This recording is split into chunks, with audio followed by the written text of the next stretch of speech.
Okay, यहाँ पे हम बात करते हैं कि जैसे कि दो वायर दिए गए हैं, एक वायर ये है, एक वायर ये दिया गया है। ठीक है, इस वायर पे जो करंट जा रही है वो जा रही है I1, इस पे जा रही है I2। ठीक है, इस वायर की जो लेंथ है वो L1 है और ये L2 है। इनकेस हम दोनों को सेम ले रहे हैं L1 और L2, ठीक है, वो अलग इशू है। फिर हमें ये पता करना है कि इस वायर में जब करंट जा रही होगी तो ये वायर अपने चारों तरफ मैग्नेटिक फील्ड जनरेट करेगा। ठीक है, तो जब मैग्नेटिक फील्ड जनरेट करेगा तो वो मैग्नेटिक फील्ड इस पे भी इन्फ्लुएंस करेगी और वो इसकी मैग्नेटिक फील्ड, ठीक है, इसकी जो मैग्नेटिक फील्ड वो यहाँ पे बनेगी और वो ये जो वायर है ये इस मैग्नेटिक फील्ड में एक फोर्स को फील करेगा। ठीक है, तो सबसे पहला मेरा काम है कि नॉर्मल हम पता कर लें कि एक स्ट्रेट वायर की वजह से इस पॉइंट पे, ठीक है, ये पॉइंट मैंने पी माना हुआ है, इस पी पॉइंट पे मैग्नेटिक फील्ड बनती कितनी है। आपने बायोसाइड की प्रॉपर्टी से पढ़ रखा होगा कि ये वाला फॉर्मूला, ठीक है, ये φ1 होता था, ये क्या होता था φ2। न्यूमेरिकल्स में बहुत आता है, क्या फॉर्मूला होता था, B इक्वल टू बनता था mu naught upon 4 pi I upon R sine φ1 plus sine φ2। ठीक है, लेकिन जब बहुत नियर लेते थे तो फिर हमने बोला था φ1 और φ2 को क्या कर देना होता था, तो जीरो कर देना होता था, सॉरी 90 डिग्री कर देना था, 90 और ये 90 कर देना था। ठीक है, तो 90 करने की वजह से ये 2 हो जाता है। ठीक है, तो बाकी फॉर्मूला बनता है mu naught upon 2 pi I upon R, ये भी है। ठीक है, अब यहाँ पे दो वायर दिख रहे हैं, आपका ये पहला वायर और दूसरा वायर दिख रहा है, तो मैग्नेटिक फील्ड इसकी वजह से जो जनरेट हो रही है इस पॉइंट पी पे, ठीक है, वो हो रही है क्या, B equal to mu naught upon 2 pi I1 और अपॉन R। आपको R क्या है, तो R ये डिस्टेंस है, क्लियर, R डिस्टेंस ये दे रखी है। खैर, अब ये वाला जो वायर है वो इसकी मैग्नेटिक फील्ड में आ गया। अब ये वाला जो पॉइंट है इस पर मैग्नेटिक फील्ड इतनी लग रही है, किस वायर की वजह से, पहले वाले वायर की वजह से। तो अब ये वाला वायर जो फोर्स को फील करेगा F इक्वल टू ILB। ये जो B जनरेट करी है वो B जनरेट करी इसने, I जो लेगा वो अपनी लेगा, तो I इक्वल टू यहाँ पे अब लिखते हैं फॉर्मूला F इक्वल टू, अच्छा F ये मैं दूसरा वायर ले लेता हूँ, ये पहला वायर, तो मैं F2 निकालता हूँ, तो वहाँ बनेगा मेरा फॉर्मूला I इस पे जो जा रही है वो I2 जा रही है, तो मैं यहाँ रखूँगा I2। ठीक है, फिर L जो लेंथ ऑफ वायर है वो L2 है, तो उसको मैं L2 ले लेता हूँ। ये B है, B तो इसने बना के दिया है इसको, ठीक है, तो B मैं इसका लूँगा, इस वाले वायर का ही B ये रहा, तो B कितना रहेगा यहाँ पे, mu naught upon 2 pi I1 upon R। ठीक है, तो फिर रखूँगा मैं, क्या बोलेगा फॉर्मूला, I1 I2 अपॉन 2 पाई, ठीक है, I1 I2 2 पाई, बाकी मैं इसको स्टार्टिंग में म्यू नॉट लिख लेता। ठीक है, mu naught I1 I2 upon 2 पाई, और यहाँ पे क्या रखूँगा, इस L2 को रखूँगा।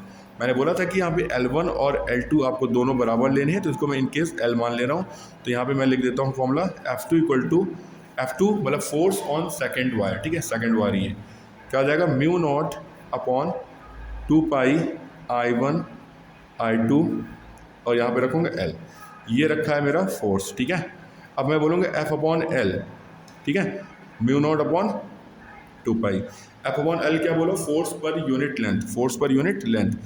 I1 I2 भी बराबर ले सकते हैं, तो आप लिखोगे I स्क्वायर अपॉन, ठीक है, अपॉन तो 2 पाई लिखा हुआ है, तो ये वाली प्रूविंग आपको थोड़ा ध्यान रखना है, फोर्स पर यूनिट लेंथ। इसकी वैल्यू को जानते ही हैं, म्यू नॉट की वैल्यू क्या होती है, 4 पाई इंटू 10⁻⁷, नीचे लिखा हुआ है 2 पाई, ये कट जाएगा, तो 2 इंटू 10⁻⁷, ये लिखा हुआ है I स्क्वायर और ये लिखा है F अपॉन L। ठीक है, बाकी अगर I को बोलूँ कि ये I मेरा 1 एम्पियर है, ठीक है, I मेरा अगर 1 एम्पियर है, तो ये मैं देखूँगा फोर्स पर यूनिट लेंथ इतनी फोर्स को फील कर रहा है। ठीक है, F अपॉन L कितनी वैल्यू आएगी, इतनी आएगी, अगर मैं 1 एम्पियर इसको मैं बोल दूँ। ठीक है, तो ये डायरेक्शन समझ में आ गया आपको। ऐसे ही आप सेकंड वायर को भी लेके देख सकते हैं। ठीक है, तो सेकंड वायर के लिए क्या करनी है प्रूविंग, आपको प्रूविंग नहीं करनी है, उसमें भी नॉर्मल आपको ये करना है, ये वायर है, ये वायर है, ये वायर आपका सेकंड है, ये वायर फर्स्ट है। सेकंड वाले की वजह से यहाँ पे आपको क्या बनेगी, मैग्नेटिक फील्ड बनेगी, ये P।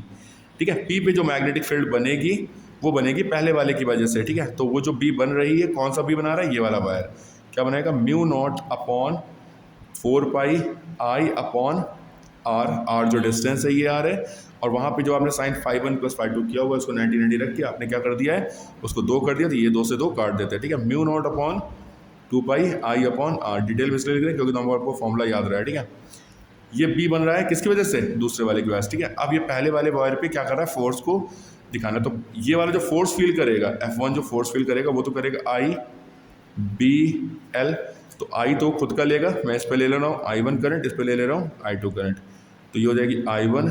बी जो होगा वो तो इसने दिया इसको, तो म्यू नॉट अपॉन 2 पाई, और आई जो देगा वो तो अपना ये वाला वायर I2 दे रहा है, ठीक है।